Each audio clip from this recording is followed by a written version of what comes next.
बोधिसत्व भारतरत्न डॉ. बाबासाहेब आंबेडकर यांच्या महापरिनिर्वाण दिनानिमित्त 6 डिसेंबर दिनाचे औचित्य साधून मंगळवारी मिलिंद नगर येथे बुद्ध दर्शन बहुउद्देशीय सामाजिक विकास संस्थेच्या वतीने रक्तदान शिबिराचे आयोजन करण्यात आले होते. प्रारंभी फौजदार चावडी पोलीस स्टेशनचे वरिष्ठ पोलीस अधिकारी अरविंद माने, बुद्ध दर्शन बहुउद्देशीय सामाजिक संस्थेचे प्रमुख राजरत्न बाबा गायकवाड, यशपाल सोनवणे, गणेश चंदनशिवे, अण्णा तळभंडारे यांच्या प्रमुख उपस्थितीत रक्तदान शिबिरास प्रारंभ करण्यात आला. आंबेडकर यांच्या 68व्या महापरिनिर्वाण दिनानिमित्त बौद्धदर्शन आरजी कंपनी यांच्या वतीने भव्य रक्तदान शिबिराची सुरुवात झालेली आहे. संस्थेच्या वतीने तरी सर्व रक्तदात्यांनी जवळ 100 रक्तदात्यांनी यात सहभाग नोंदवलेला आहे. एक सामाजिक बांधिलकी म्हणून हा उपक्रम आम्ही नेहमी दरवर्षीप्रमाणे राबवतो.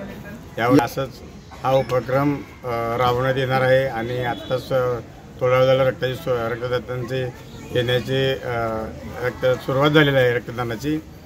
तरी बाबासाहेबांना एक रक्तदान करून त्यांना कोटी कोटी प्रणाम संस्थेच्या वतीने व आमचे संस्थापक रवीजी बॉस गायकवाड यांच्या वतीने सर्व रक्तदात्यांना विनंती करतो की त्यांनी रक्तदान करून सहकार्य करावे. या शिबिरात सोलापूर रक्तपेढीचे योगदान लाभले, तर या शिबिरात 100 रक्तदात्यांनी आपला सहभाग नोंदवून शिबिर यशस्वी केले.